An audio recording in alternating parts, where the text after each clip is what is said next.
Welcome to the deep dive. So today we are really getting into the weeds, pulling directly from the CIMA E1 material to look at the technical foundations of the finance function. That's right. We're not just reading from a textbook. Our mission here is to give you a map, a framework to understand how finance creates and, just as importantly, preserves value. And how the people in finance, the professionals, actually do that day to day. Exactly. We're looking at that whole journey, from a piece of raw data all the way to a strategic decision that has a real impact on the business. Okay, so let's start at the very beginning then. The core idea in all the source material seems to be that finance uses information to help people make better decisions, which means we have to start with what value even is. We do. And that means starting with the three E's. Yes, the famous three E's. Economy, efficiency, and effectiveness.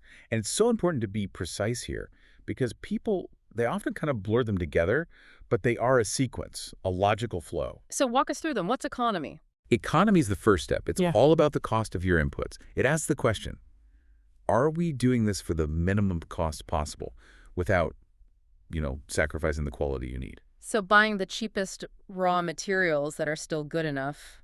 Precisamente. Yeah. It's cost control, but focus purely on the input. Then you get to efficiency. Right. And that's different how? Efficiency is a ratio. It's about using the minimum amount of those inputs to get a certain output. So if you can make a product in 1 hour and your competitor takes 2, you are just more efficient. Okay, so economy is the price of the flour and sugar. And efficiency is how well the baker uses them to bake the cake without waste. What a perfect analogy. And that leads to the payoff, the third E, effectiveness. Which is, did the cake actually turn out well? Basically, yes. Is the output achieving its goal? Are you hitting your objective? And here's the crucial link for any kind of financial planning or reporting. If a process is both economic and efficient, it is very, very likely to be effective. You've controlled your input costs, you've maximized your resource use, so you should be hitting your targets. But hold on, isn't there a tension there? I mean, couldn't you focus so much on economy, on buying the absolute cheapest components, that it actually hurts your efficiency later on? More defects, more waste. Absolutely.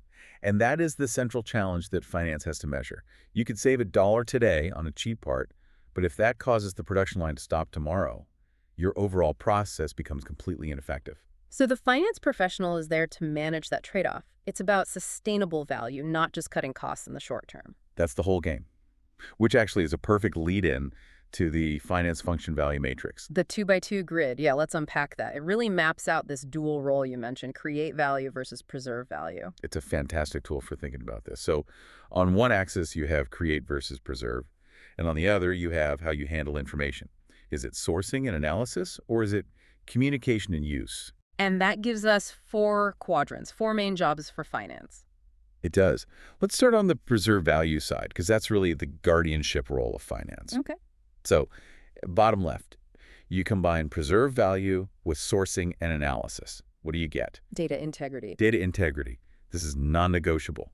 It means finance is the single source of truth for management information, controls, accurate records, all of that. And then if you move up from there, so you still preserve value, but now you're in the communication and use part of the grid. That is stewardship. Once you know your data is solid, stewardship is using that information to advise the business on risk, on compliance, on making sure the business model is sustainable. You see, you can't have stewardship without data integrity first. That makes sense.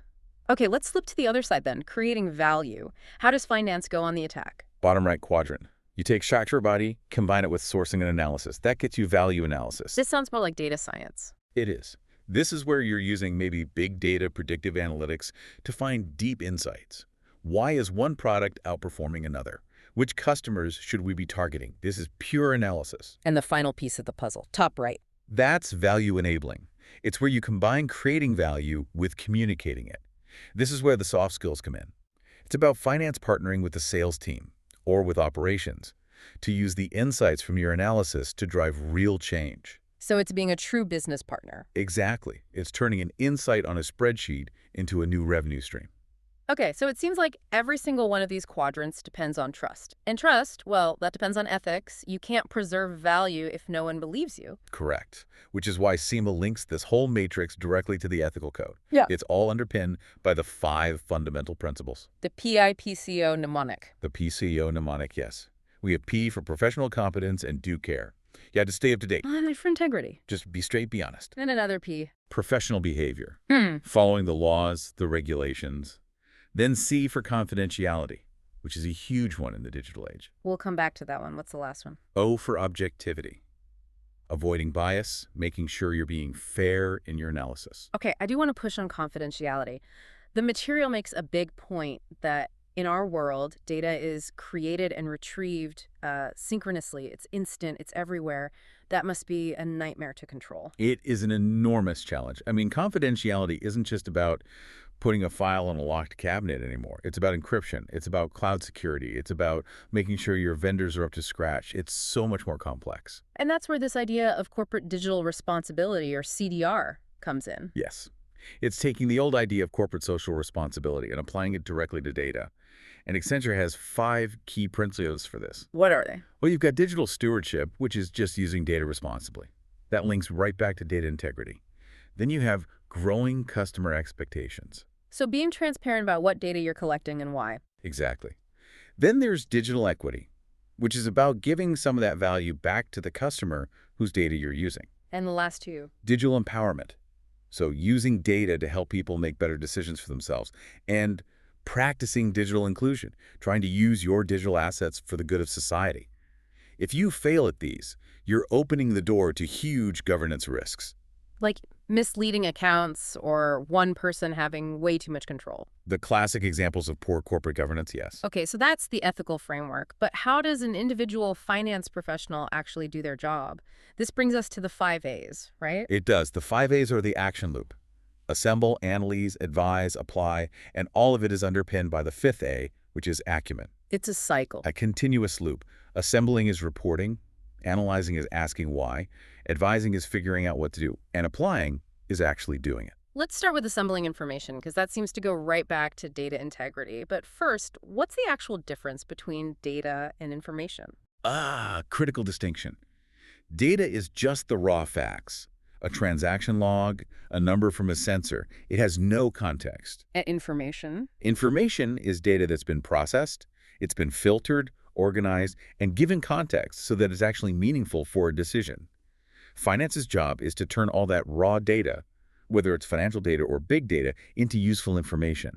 And for it to be useful, it needs certain qualities. That's the accurate mnemonic. Yes, another one you absolutely have to know. A is for accurate. Do the numbers add up? Is it reliable? C is for complete. Is everything relevant included? And the other C, cost-effective. Why is that one so important for the finance function itself? Because it forces finance to be efficient with its own work. The benefit you get from a report must, and I mean must, outweigh the cost of producing it. So no 80-hour reports that nobody reads. Exactly. And that even extends to how it's presented. If it's messy and hard to read, the user wastes time, and that's a hidden cost. The other letters are pretty self-explanatory. User-targeted, relevant, authoritative, timely, and easy to use. Okay, so once the information is assembled and it's accurate, we move to the next A, analyzing. What's the key here? Analysis is all about asking why. It's the diagnostic part. The assembled data might show sales are down 10%. Analysis figures out why. Was it our prices? A new competitor? A quality issue? You're looking for the root cause. And once you have that diagnosis, that why, you move to the 3rd A, which is advising. Precisely. Advising is prescriptive. You take your analysis and you develop potential solutions. This is where you have to influence people, communicate clearly. You go from here's a problem to here are 3 ways we could fix it. From insight to influence, and then the 4th A is applying. Applying is doing the thing. It's the implementation. We advised we needed a new cost management system. Application is the project of actually rolling it out and making sure it works. So assemble, analyze, advise, apply. That's the loop. But you said there was a 5th A that underpins it all. Acumen. None of the other 4 work without acumen. It's that blend of technical skill, commercial savvy, and emotional intelligence. So it's knowing not just what the numbers say, but what they mean in the real world. And knowing how to navigate the organization to get your advice heard and applied. You can have the most brilliant analysis in the world, but without acumen, it'll just sit in a report and nothing will change. It turns competence into impact. That really brings everything together. We've gone from the big picture of value with the 3 E's and the 2x2 matrix through the ethical rules like PIPCO And down to the daily work of the 5 A's. It all connects. The modern finance professional is right there at that intersection of data integrity and strategic influence. But maybe we should leave you with a final thought on this. Go on. Well, corporate governance is built on this idea that directors, the agents, are accountable to shareholders, the principals. Given everything we've said about the speed and complexity of big data and finance's role as its steward, how does that change the very nature of that accountability? Wow, so you're saying if the quality of the data is bad, the entire chain of command, the entire system of governance, could fail without anyone even realizing it until it's too late. The risk gets so much bigger. The link between that C for confidentiality and PIO-PCO and the risk of misleading accounts becomes, well, maybe the most critical risk a company faces today. A connection between a textbook definition and a real-world existential threat. A very critical connection. Thank you for joining us on this deep dive. We look forward to exploring more of the core material with you very soon.